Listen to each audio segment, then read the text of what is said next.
अल्हम्दुलिल्लाहि व कफ़ा व सलामुन अला हबीबिहिल मुस्तफ़ा अम्मा बअद फ़अऊज़ु बिल्लाहि मिनश शैतानिर रजीम बिस्मिल्लाहिर रहमानिर रहीम वला तहसबन्नल्लाह गाफ़िलन अम्मा यअमलुज़ ज़ालिमून इन्नमा युअख़्खिरुहुम लियौमिन तशख़सु फ़ीहिल अबसार सदक़ल्लाहु मौलानल अज़ीम। बारगाह रिसालत मुआब सल्लल्लाहु अलैहि वसल्लम में दुरूद पाक का हदिया पेश करें। अल्लाहुम्मा सल्लि अला सय्यिदिना मुहम्मदिन मअदनिल जूदि वल करम व आलिहि व अस्हाबिहिल किराम व इब्निहिल करीम व बारिक व सल्लिम सलातन दाइमतन सरमदन अबदा। जब रब तबारक व तआला इंसान को पैदा करना चाहा तो कुरान में उसका जिक्र यूँ है, वइज़ क़ाल रब्बुका लिल मलाइकति इन्नी जाइलुन फ़िल अर्दि खलीफ़ा, कि अल्लाह ताला ने फरिश्तों से फरमाया कि मैं ज़मीन में अपना खलीफा बनाने वाला हूँ। इंसान को अल्लाह ने क्या फरमाया? अपना खलीफा। इंसान अल्लाह का नायब बनाया जा रहा है। तो फरिश्तों ने क्या कहा था रब ताला की बारगाह में? अतजअलु फ़ीहा मन युफ़सिदु फ़िल अर्द, अतजअलु फ़ीहा मन युफ़सिदु फ़ीहा, ऐ अल्लाह क्या तू ऐसे को खलीफा बनाएगा जो ज़मीन में जाकर फसाद मचाएगा, जुल्म करेगा, खून नाहक करेगा। अल्लाह तबारक व तआला ने इरशाद फरमाया, इन्नी अअलमु मा ला तअलमून, मैं जो जानता हूँ वो तुम नहीं जानते। तो फरिश्तों का ये पूछना अल्लाह की बारगाह में कि ज़मीन में आने के बाद इंसान फसाद मचाएगा, बिल्कुल वो रियल बात थी और आज है। देखा जा रहा है कि ज़मीन में फसाद मचाने वालों की तादाद बढ़ती चली गई। लेकिन अल्लाह का निज़ाम है, ये दारुल अमल है, दारुल इम्तिहान है कि यहाँ भेजा गया है इंसानों को पावर देकर, ताकत देकर, इख्तियार देकर। पाबंदी ऐसे नहीं कि तुम कुछ नहीं कर सकते। आज़ाद अल्लाह तबारक व तआला ने इंसान को पैदा करके इम्तिहान के लिए इस ज़मीन पर भेजा है। लेकिन साथ में रब तबारक व तआला ने इंसानों को हिदायत देने के लिए और बुराइयों से बचाने के लिए अंबिया इकराम भी भेजता रहा कि तुम्हें सीधा रास्ता बताएंगे, फसाद मत करना। पहले दिन से इस रुए ज़मीन पर इंसानों के आने के बाद जो फसाद शुरू हुआ वो कत्ल से शुरू हुआ। आदम अलैहिस्सलाम के बड़े बेटे का कत्ल हो गया। दो चीजें आप जहन में रखें, इस रुए ज़मीन पर पहला फसाद है कत्ल, और वजह क्या बनी कत्ल की? औरत। औरत की वजह से, जो तारीखों में ये मिलता है, दो भाई एक ही औरत से शादी करना चाहते थे और एक के हक में वो जायज़ था जो शरीयत आदम में था, लेकिन दूसरा नाहक उस औरत को हासिल करना चाह रहा था। तो उसने अपनी औरत को हासिल करने के लिए रास्ते से उसके जायज़ शोहर को हटाने के लिए कत्ल कर दिया। ये दुनिया का पहला कत्ल था। तो कत्ल से शुरुआत हुई, औरत सबब बनी, उसके बाद ये फितनों का दौर और फसाद का दौर चलता रहा। रुए ज़मीन पर फसाद होता रहा और अंबिया इकराम अलैहिस्सलाम आते रहे और वो हिदायत दो तरीके से देते। ज़ुबानी तौर पर, अखलाकी तौर पर जो दावत है उनकी सीधे रास्ते की वो देती, लेकिन कुछ ढीठ तबीयत के लोग होते हैं तो उनको अपने मौजिज़े दिखा करके दावत देते हैं। कुछ लोग हैं जब तक उनको अचंभे वाली चीज़ नज़र ना आए तो उनकी तबीयत एक्सेप्ट नहीं करती। तो अल्लाह के नबियों ने मौजिज़े भी दिखाए। मौजिज़ा नबी के हक होने की दलील है। ये दो चीज़ें जब नहीं मानी कौम ने, पहले उनकी वाज़ो नसीहत, दूसरे उनके मौजिज़े से भी नहीं मानी, तब फिर तीसरी चीज़ है अल्लाह का अज़ाब।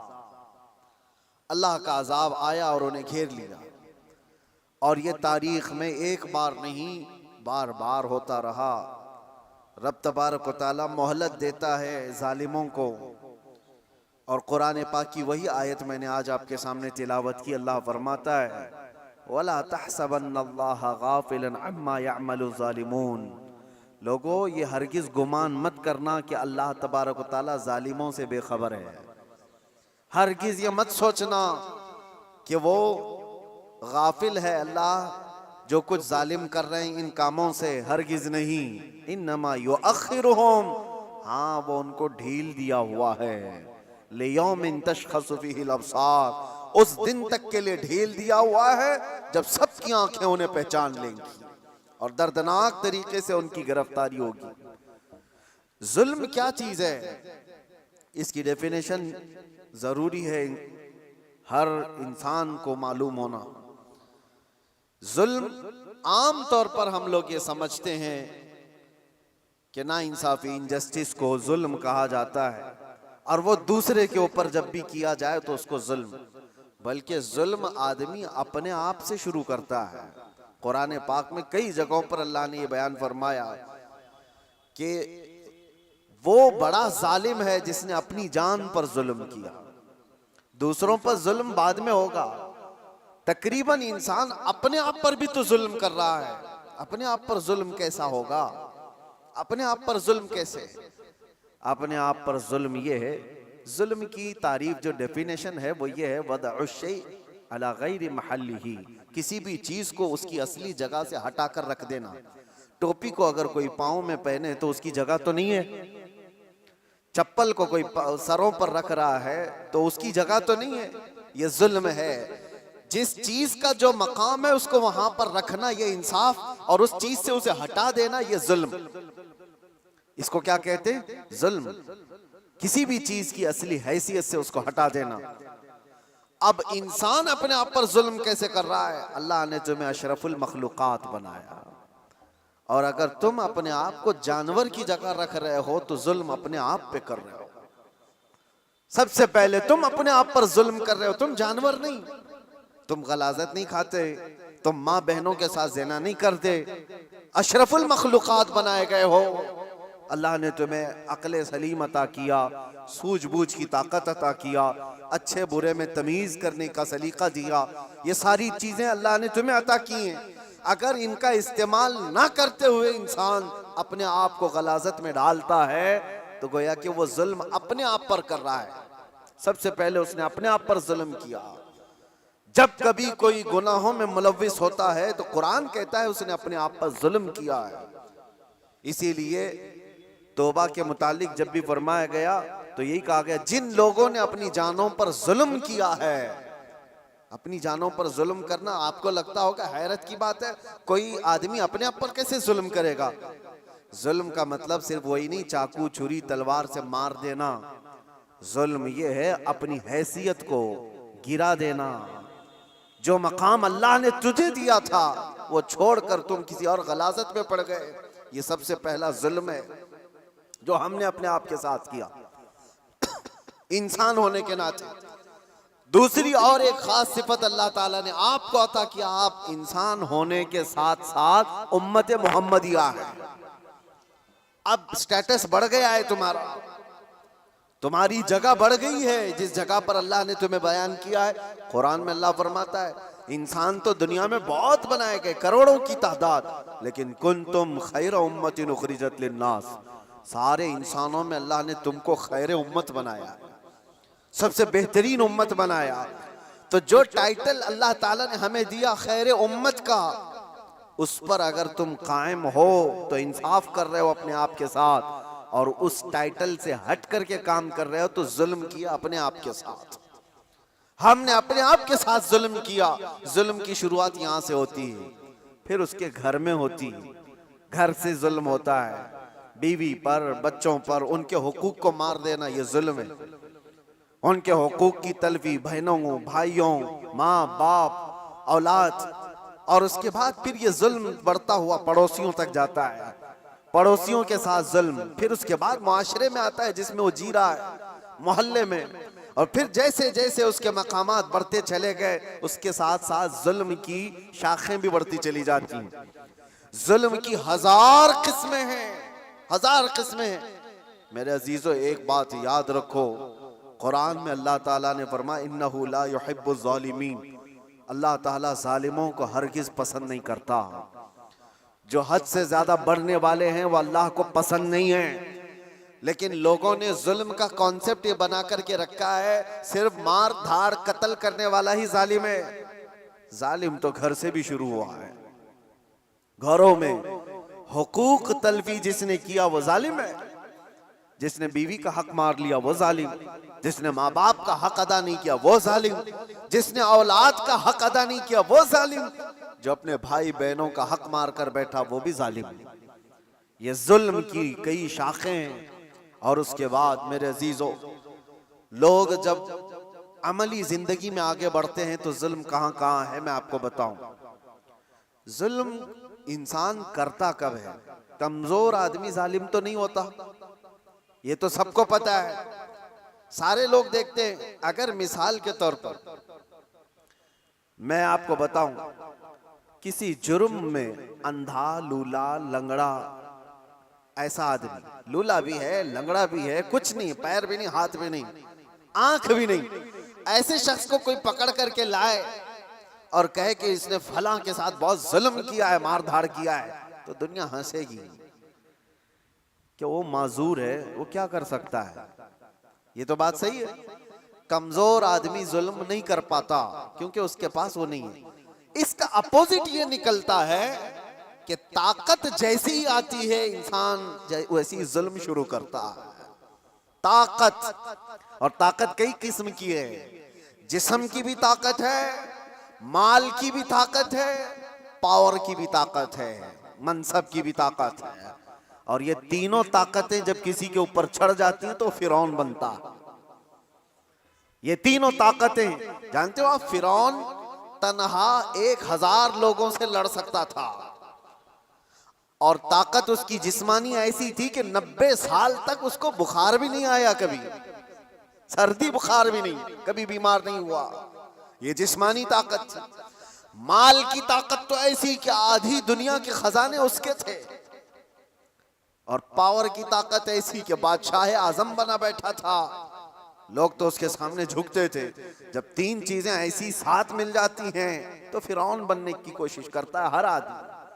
आज के दौर में भी मेरे अजीजों, ये तीन चीजें बड़ी आजमाइश के साथ आती हैं कि जुल्म से अपने आप को बचाओ। माजूर आदमी क्या जुल्म करेगा, उसके लिए वो इम्तिहान नहीं है। जो बिस्तर पर पड़ा हुआ है, जिसकी ना जिस्मानी ताकत है, ना माली पैसी ताकत है और ना पावर उसके पास है, ऐसा आदमी क्या जुल्म करेगा?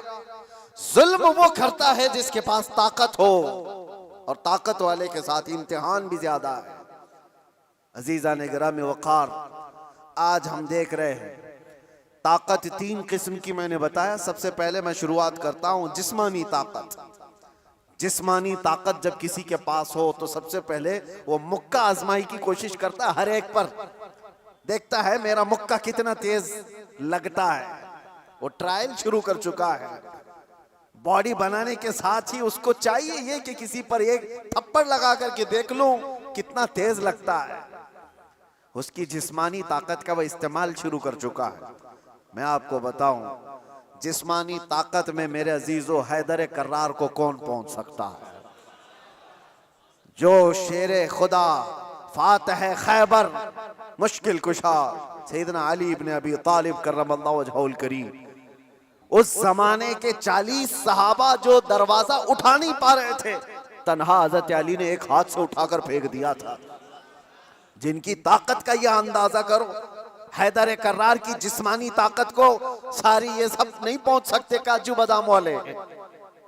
लेकिन एक जंग के मौके पर मौला अली शेर खुदा रदी अल्लाह तआला अन्हु लड़ रहे हैं और सामने जो मुकाबिल में पहलवान था, अचानक उसको ऐसा पछाड़ दिया कि उसके सीने पर चढ़कर खड़े हो गए। अब हैदर कर्रार के शिकंजे में जो आ जाए, अरे वो शेर नर है जिनकी मां ने ही नाम हैदर रखा हो। जैसे ही वो पंजे में आया, क्या करता, कसमसाया, फड़फड़ाया, लेकिन उसने एक काम क्या किया, आपके मुंह पर थूक दिया। थूक दिया। जाहिर सी बात है, लास्ट मोमेंट पे आदमी ये कोशिश करता है कि मैं मर ही रहा हूं तो सामने वाले को कुछ करके चला जाऊं। उसने थूक दिया। ऐसी मोमेंट पर ताकतवर का गुस्सा डबल हो जाता है। मैं पहले एक बार में मारने वाला था, अब 4 बार में मारूंगा। तूने किया कैसे मेरे साथ? किसी को तुम एक मार रहे थे लेकिन उसने माँ की गाली दे दी, अब 4 और लगाओगे, क्योंकि गुस्सा बढ़ गया है, गुस्सा और तिलमिलाया है तुम्हारा। हजरत अली के साथ ये हुआ, उनके सामने जो मगलूब था उसने थूक दिया। होना ये चाहिए था कि आप तड़पा तड़पा के उसको मारें। जिसके चेहरे को देखना रसूलुल्लाह ने इबादत कहा, उस चेहरे पर अगर कोई थूके तो उसको तो तड़पा के मार देते। हजरत अली छोड़कर खड़े हो गए, उसको छोड़ दिया। मारने का था, छोड़ दिया, खड़े हो गए, कहा जा। उसने ताज्जुब से पूछा कि मैं तो मरने ही वाला था इसलिए थूक दिया, और तुमने छोड़ क्यों दिया? मौला अली करमल्लाहु वजहुल करीम का जवाब सुनो ताकत वाले। आप फरमाते हैं अल्लाह ने मुझे जो जिस्मानी ताकत दी है वो मैं खालिस अल्लाह की रजा के लिए इस्तेमाल करता हूं। जब तूने थूक दिया तो मेरा नफ्स शामिल हो गया। अब अगर मैं मारता तुझे तो बात ये होती कि तेरे थूक के बदले में मैंने मारा है। मैं तुझे मुझ पर थूकने के बदले नहीं मार रहा था, तो अल्लाह और उसके रसूल का दुश्मन है इसलिए मार रहा था, और ये नफ्स शामिल हो गया इसलिए मैंने छोड़ दिया। ताकत का इस्तेमाल ऐसे वक्त में कोई करके दिखाए। मेरे अजीजों, आज तो हाल ये किसी को क्रिटिसाइज नहीं कर सकते। अभी कुत्ता बोल दो तो क्या करते हैं हम, तो जाके आए ना, इनको कहा नाम लेकर कुछ नहीं, उसके बावजूद भी एक बड़ी आजमाइश से गुजर करके आए। बर्दाश्त की ताकत नहीं है। मौला अली करमल्लाहु वजहुल करीम को उनके सामने दुश्मन मगलूब ने थूक दिया, तब छोड़ दिया आपने। कहा मैं अपने नफ्स के लिए नहीं लड़ता, अपने नफ्स के लिए नहीं। और आज जो कुछ भी पावर का इस्तेमाल है, ताकत का इस्तेमाल है, वो सिर्फ और सिर्फ नफ्स के लिए है। आज नफ्स के लिए है। ये एक मिसाल मैंने आपको बताया, जिस्म का गलत इस्तेमाल करने वाले लोग। और क्या समझते हो तुम्हारी ताकत क्या ये हमेशा की है? चंद दिन का इंतजार करो, दांत टूट जाएंगे, कमर झुक जाएगी, और उसके बाद आज़ाद जवाब देने लगेंगे। जिन हाथों से तुमने मुक्का आजमाई की थी, चंद दिनों के बाद वो हालत होने वाली है कि हाथ से तुम्हारे गिलास भी नहीं पकड़ा जाएगा। रोटियां तुम्हारे हलक तक डालने के लिए हाथ कपकपा रहे होंगे। हमने बड़े बड़े पहलवानों को बिस्तर पर पांव रगड़ रगड़ कर मरते हुए देखा है। ये जिस्मानी ताकत फानी है, खत्म होने वाली है। और समझ लो कि तुम्हें बुढ़ापा नहीं आया, कमजोरी नहीं आई, बीमारी नहीं आई, तब तो मौत तो आनी है, चाहे जवानी में आए। और मेरे आका सल्लल्लाहु तआला अलैहि वसल्लम एक बार हजरत अबू हुरैरा रदियल्लाहु तआला अन्हु के साथ एक ऐसे खंदक के पास से गुजर रहे थे जहां लोग कूड़ा करकट कचरा सब फेंका करते थे। वहां पर मेरे आका सल्लल्लाहु तआला अलैहि वसल्लम खड़े हो गए। हजरत अबू हुरैरा से कहते हैं इस खंदक में कुछ तुम्हें नजर आ रहा है? तो आपने कहा हाँ या रसूल अल्लाह सल्लल्लाहु अलैहि वसल्लम, हड्डियां हैं पुरानी। आप सल्लल्लाहु अलैहि वसल्लम ने फरमाया ये उन मरे हुए लोगों की हड्डियां हैं, उनके कपड़े हैं जो गल चुके हैं, जो अपने जमाने में ऊंची सवारियां करते थे, बड़े जिस्मों के मालिक थे। इनको ताकत और कुव्वत बहुत दी गई थी और आज ये सड़ गल गए हैं और कीड़ों की ग़िज़ा बने। ये हश्र तो उन ताकतवरों का भी होगा जो आज अपनी ताकत का गलत इस्तेमाल कर रहे हैं। थोड़े दिनों की बात है, आप ये ताकत को फानी होते हुए देखेंगे। इसलिए मेरे अजीजों, जब अल्लाह ताला ने जिस्मानी ताकत दिया है तो संभाल करके रखना कि हाथ उठे तो कहीं जुल्म के लिए ना उठे, जुल्म के लिए ना उठे।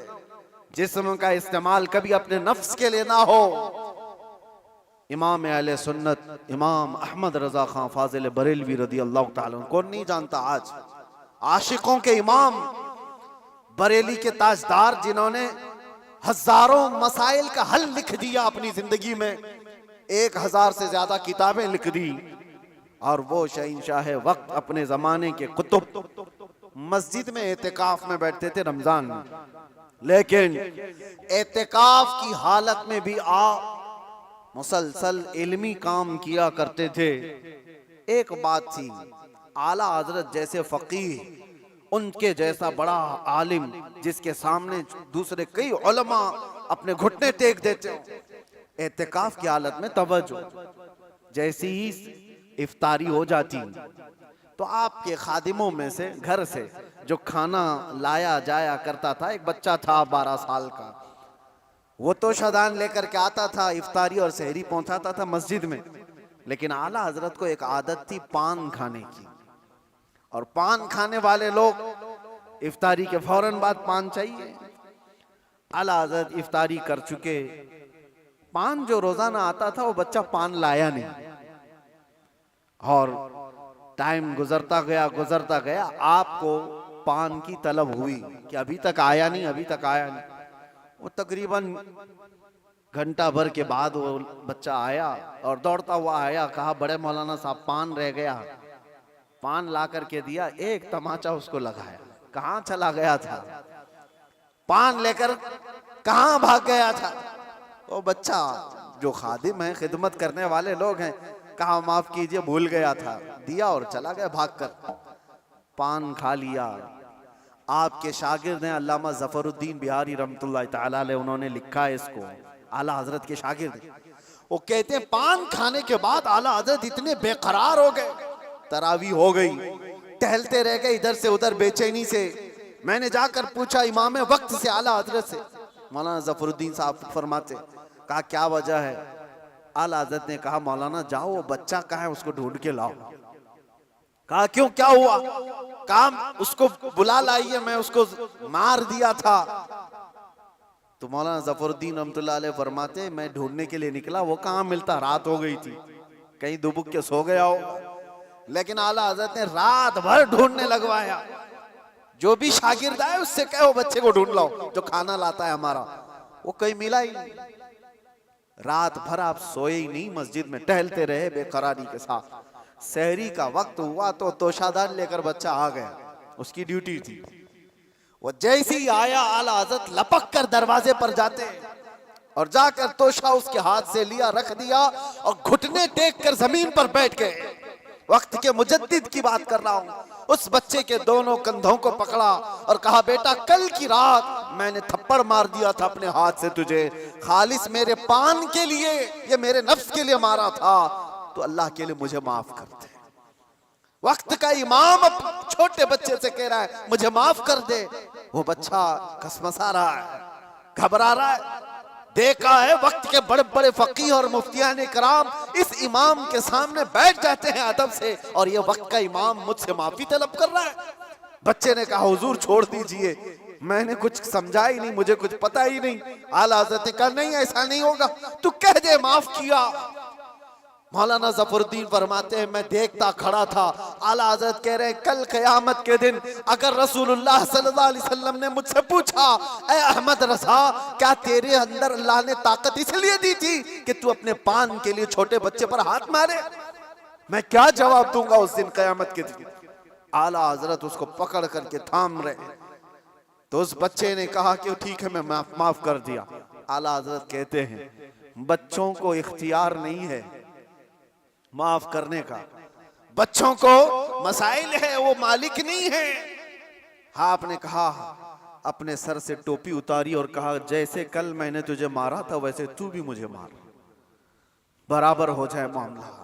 उसका हाथ कांपने लग गया। वक्त का मुजद्दिद कह रहा है आला हज़रत अपनी टोपी उतार कर रख दिए। बच्चा जब नहीं मारने लगा आपने खुद उसका हाथ पकड़ा और हाथ पकड़ करके अपने सर पर मारने लग गए।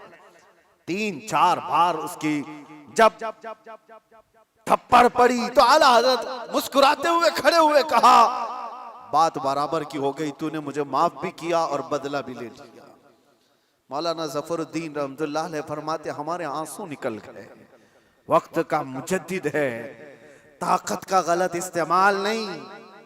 मेरे अजीजों अगर अल्लाह ने जिस्म में ताकत दिया है तो इसलिए नहीं कि तुम अपने से नीचे वालों पर इसका इस्तेमाल करते रहो। इसीलिए अल्लाह के नबी सल्लल्लाहु अलैहि वसल्लम ने क्या फरमाया, मन लम यरहम सगीरना वलम युअक्किर कबीरना फलैसा मिन्ना, जो अपने छोटों पर रहम नहीं करता और बड़ों की शफकत नहीं करता और बड़ों की इज्जत नहीं करता वो मेरी उम्मत में से नहीं। अल्लाह ताला ने अगर ताकत दिया है, नौजवानों से मैं कहता हूं गलत इस्तेमाल नहीं करना, इसका गलत इस्तेमाल कभी ना हो। औरतों को मारने की बात आई, कितने तो घर ऐसे बने हुए हैं, कमजोर है वो, तुमसे कमजोर मखलूक है, लोगों ने उसको बराबर का बनाने की कोशिश की है, लेकिन औरत तुमसे कमजोर बनाई गई है। उसको मारने का हुक्म कहीं पर भी नहीं दिया गया, कहीं पर भी नहीं, किसी भी तरह से। लोग आज अपनी ताकत का भरपूर इस्तेमाल इनके साथ करते हैं, औरतों के साथ। बहुत सख्त जवाब देना होगा मेरे अजीज। औरत तो औरत है, मखलूक भी है अल्लाह ताला की, लेकिन साथ में उम्मत मोहम्मदिया है। इसका जवाब तो बहुत है। हदीस में तो ये मिलता है, जानवरों को जिसने मारा बिला वजह के, कयामत के दिन वो जानवर उठाए जाएंगे और वो आएंगे, मुकद्दमा करेंगे अल्लाह की बारगाह में कि अल्लाह इसने मुझे फलां वक्त बगैर किसी वजह के मारा था। रब ताला उस जानवर को सींग अता करेगा और कहेगा कि तू इतना मार ले इसको यहाँ पर, और वहां सख्ती के साथ वो जानवर इस जालिम को मार रहे होंगे। अहले महशर उसको देख रहे हैं। जानवरों के साथ जुल्म को इस्लाम ने जायज नहीं किया। घरों में अपने औरतों के साथ कौन जुल्म की इजाजत देगा? ये हुई डोमेस्टिक वायलेंस जिसको कहा गया है।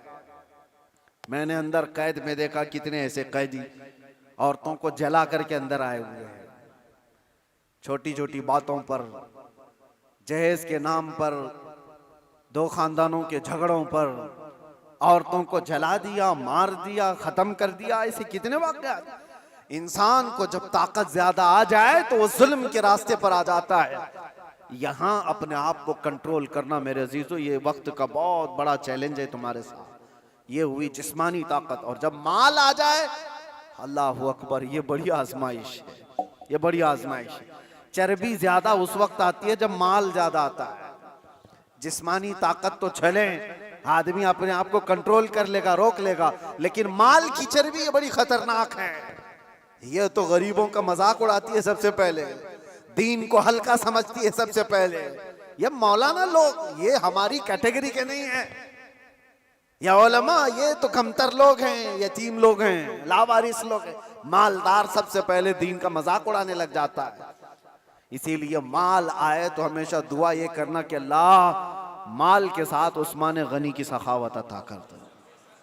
माल आए तो अब्दुर्रहमान बिन औफ की अखलाक व किरदार के साथ आए, वरना कारून के पास भी था, शद्दाद के पास भी था, हामान के पास भी था, माल बहुत था उनके पास, लेकिन उनके माल ने उनको तबाह बर्बाद कर दिया। आज भी जिसके पास माल आया, पैसा आया, वो ये सोचता है रातों रात सब कुछ मैं अपना बना लूं, अपना खरीद लूं। अच्छा, एक बात और भी मैं बता दूं, जिन 3 चीजों की बात मैंने कहा जो इंसान को जुल्म के रास्ते पर लाती है, पहले उसकी जिस्मानी ताकत, दूसरे दौलत, तीसरे पावर, ओहदा, ये तीनों ऐसी चीजें हैं जो परमानेंट रहने वाली है ही नहीं। परमानेंट रहने वाली तीनों में से कोई चीज नहीं है।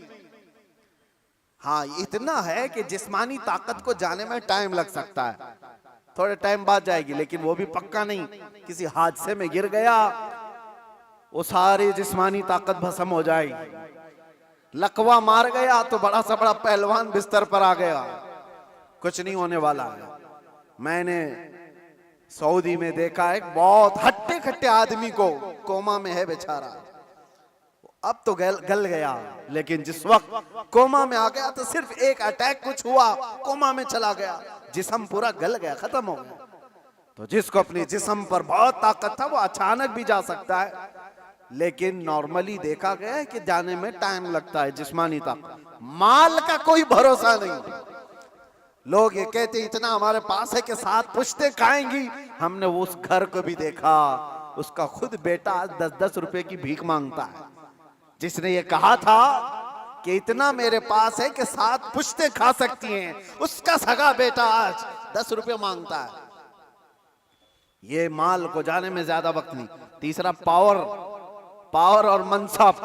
जो लोग आज बैठे हुए हैं उनको लगता है कि सब कुछ हम अपनी कुर्सी से कर लेंगे। तुम्हारी कुर्सी को हिलने में देर नहीं लगता। तुम्हारा जुल्म जो है ये दीमक है जो इस कुर्सी को खाकर खत्म कर देगा।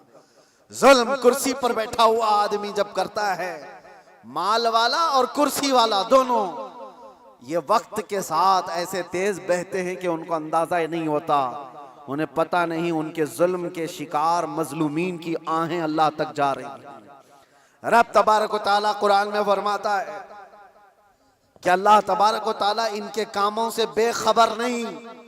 जो लोग पीड़ित हैं, जुल्म से निशाना बने हुए हैं, तो क्या इनको इंसाफ नहीं मिलेगा? दुनिया की अदालतें इंसाफ ना दें, अल्लाह की अदालत तो है जो इंसाफ अता करे।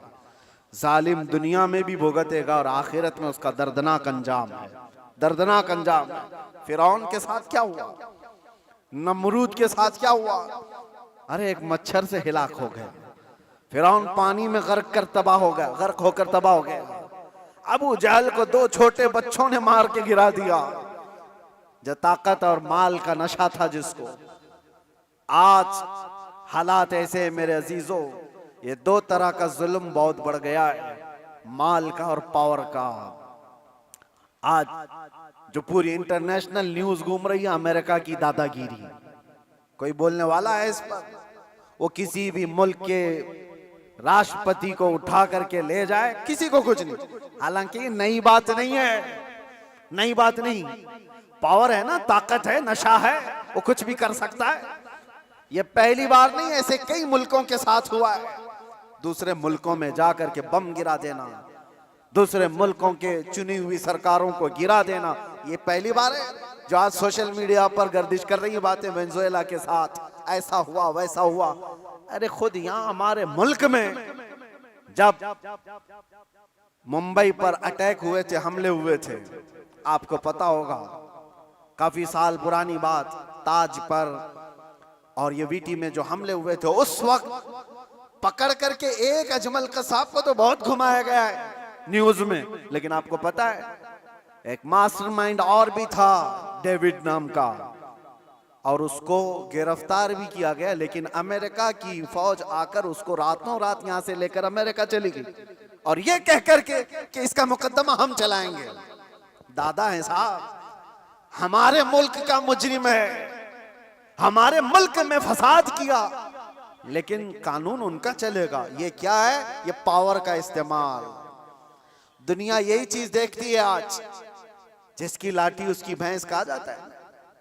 ये मुहावरा यही है, ताकत का ऐसा इस्तेमाल। और ये लोग दुनिया को इंसानियत का दर्ज दे रहे हैं, ह्यूमन राइट्स बनाए हुए बैठे हैं, इंसानों के अकदार ये सिखाएंगे हमें जो दुनिया को जुल्म से हाँकते हैं। मेरे अजीजों, एक बात याद रखो, अल्लाह के नबी सल्लल्लाहु तआला अलैहि वसल्लम ने अगर फरमाया कि जुल्म को अल्लाह पसंद नहीं करता, तो रसूलुल्लाह ने अपनी जिंदगी से करके दिखाया है। यह नहीं है कि तकरीरों में कहा है या कोई स्टेटमेंट है। यह दुनिया के यूएनए का एक स्टेटमेंट होगा, अमेरिका का, यूरोप का स्टेटमेंट होगा कि ह्यूमन राइट्स के खिलाफ कोई भी कुछ करेगा तो हम उसको पकड़ेंगे, मारेंगे। जुल्म के खिलाफ हम बोलेंगे, हम पीस चाहते हैं। ये सब ढकोसले हैं, जुमलेबाजियां हैं, लेकिन सब उनके खुद के अमल की बात आए तो कोई इसमें खरा नहीं है, कोई पक्का नहीं है। लेकिन आओ बारगाह रिसालत मुआब सल्लल्लाहु अलैहि वसल्लम, अल्लाह के नबी सल्लल्लाहु तआला अलैहि वसल्लम जब फरमाते हैं कि जुल्म जायज नहीं, तो मस्जिद नबवी का वो माहौल है, सहाबा बैठे, हुजूर ने फरमाया ये मेरे आखिरी वक्त होंगे, मैं दुनिया से जा रहा हूं, मफहूम मैं बता रहा हूं, इसके बाद हो सकता है तुमसे मुलाकात ना हो, लेकिन तुम में से किसी पर भी कोई हक मेरा बाकी रहे या मुझ पर किसी का हक बाकी है तो खड़ा हो और मुझसे सवाल करे। हुजूर ने फरमाया, और एक साहबी खड़े हो गए, कहा या रसूलुल्लाह आप पर मेरा एक हक है। कहा क्या है? फला जंग में जब जा रहे थे आप सफ़ें सीधी कर रहे थे, मैं थोड़ा बाहर आ गया था, आपने छड़ी से मुझे मार दिया था, मैं बदला लेना चाहता हूं, आप पर मेरा हक है।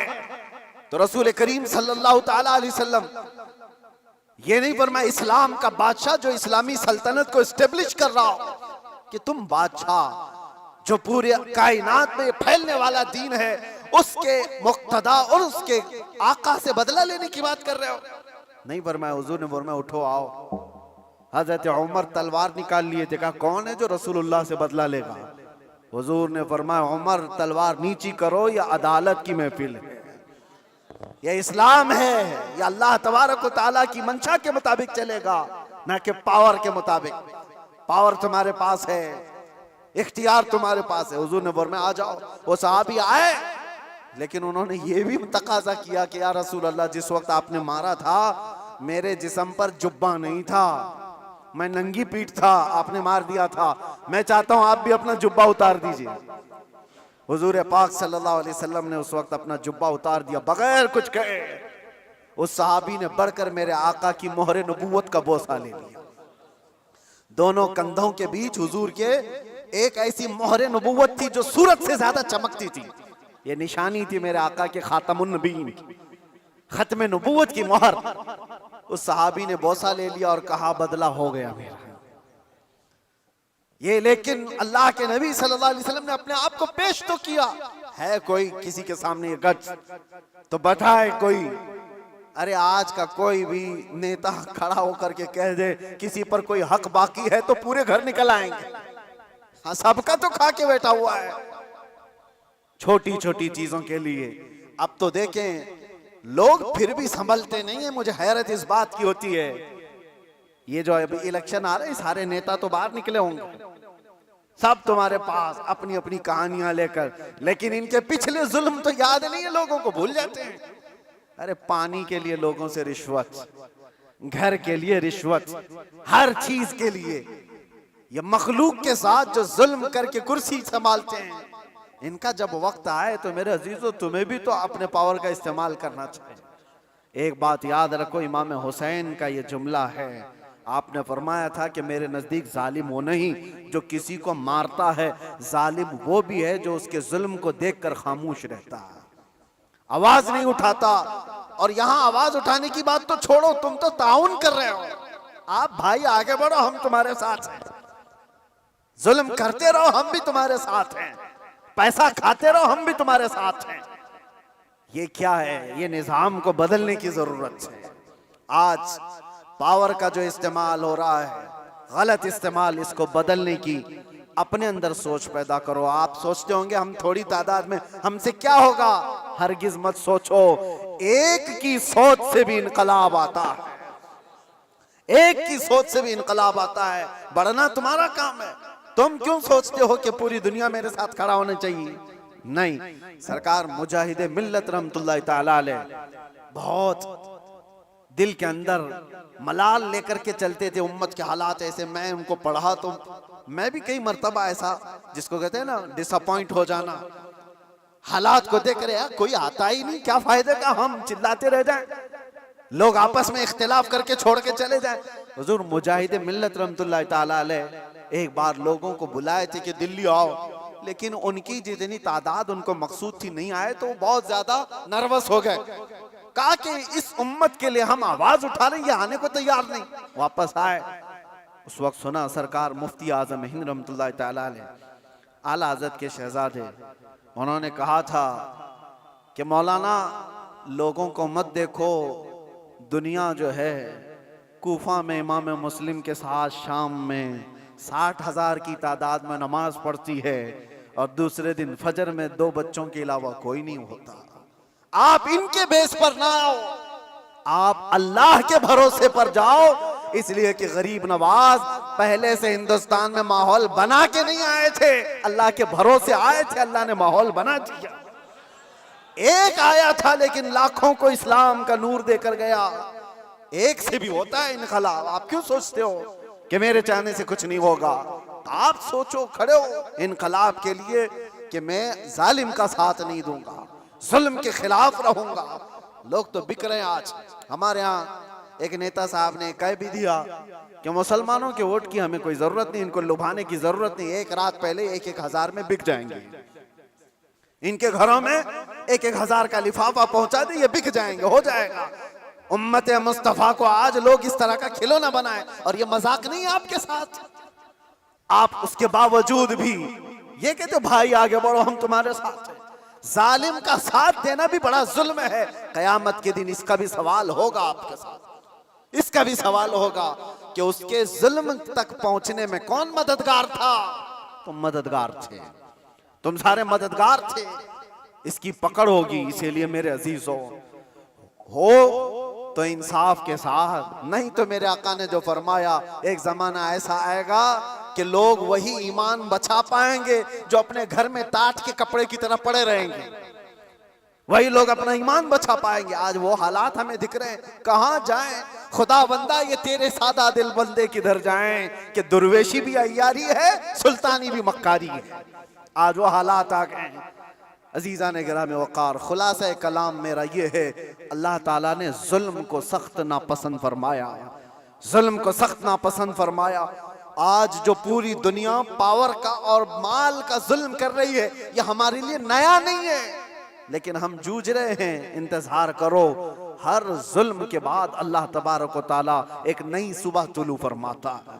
जालिमों का वक्त जाएगा, उसको जाना है। कुरान कहता है वकुल जाअल हक़ व ज़हक़ल बातिल, आप फरमा दें महबूब, हक आया और बातिल मिट गया।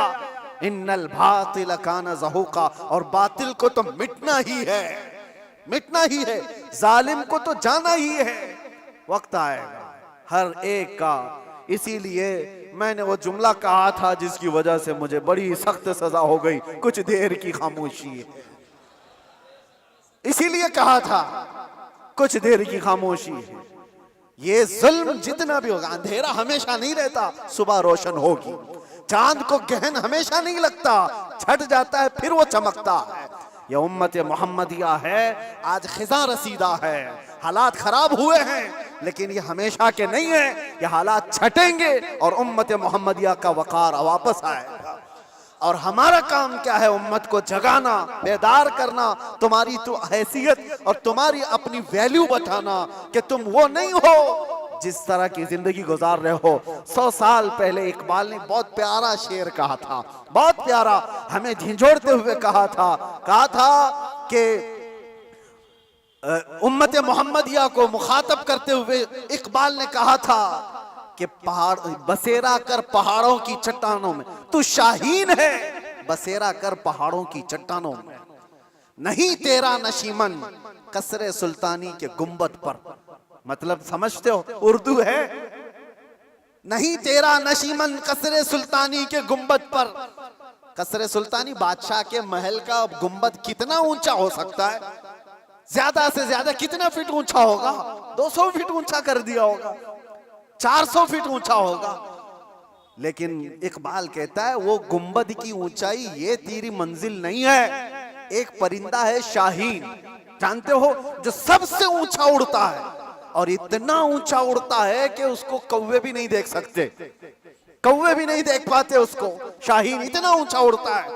और इकबाल इसको उम्मत मोहम्मदिया को कहता है, नहीं तेरा नशीमन कसरे सुल्तानी के गुंबद पर, तेरी ऊंचाई इतनी नहीं है, यहाँ बैठने की नहीं है, तू शाहीन है बसेरा कर पहाड़ों की चट्टानों में, तुम बुलंदी के लिए बनाए गए हो। ये क्या है? ये जो छोटी मोटी चीजें इसके लिए नहीं। अब आखिरी मेरा पैगाम ये है कि जुल्म ये भी है कि रिश्वत लेना, रिश्वत देना। अल्लाह के नबी सल्लल्लाहु अलैहि वसल्लम ने फरमाया, अर्राशी वल मुर्तशी किलाहुमा फिन्नार, रिश्वत लेने वाला, रिश्वत देने वाला दोनों जहन्नम में जाएंगे। मेरे आका ने फरमाया, हाँ, वोट के लिए जो पैसा बांट रहा है और जो ले रहा है, अगर ये रिश्वत की मंजिल में आया, दोनों जहन्नमी हैं। ये मेरे आका की हदीस है, इसीलिए कान खोल करके सुनो। उम्मत को हक बताना ये मेरा फरीजा है। बाद में जहन्नम का काम करना ना करना ये तुम्हारे हाथ में है। अल्लाह तबारक व तआला सबको हिदायत अता फरमाए। रब तबारक व तआला जुल्म की हर शाख से हमारी हिफाजत फरमाए। व आखिर दावाना अनिल हम्दुलिल्लाहि रब्बिल आलमीन। अस्सलामु अलैकुम।